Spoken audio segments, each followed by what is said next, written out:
Réaliser un bilan de compétences, pour moi, il est multiple. Le premier, c'est qu'à travers le bilan de compétences, on va travailler sur la connaissance de soi, ce qui va développer une plus grande confiance. Et on sait que pour changer, il faut avoir suffisamment confiance en soi pour s'appuyer sur une structure solide.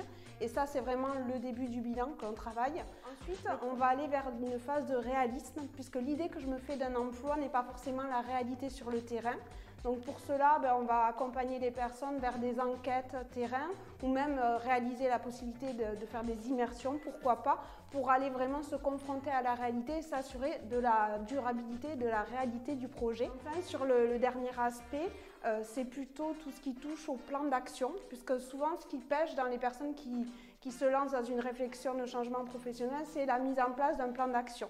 Donc là, on va travailler sur un plan d'action pas à pas, au rythme et au souhait de la personne, qu'on aura défini en amont, ce qui va permettre de faire la politique du petit pas, qui est souvent plus efficace que d'imaginer déjà la grande montagne et du coup de se dire non mais j'y arriverai pas.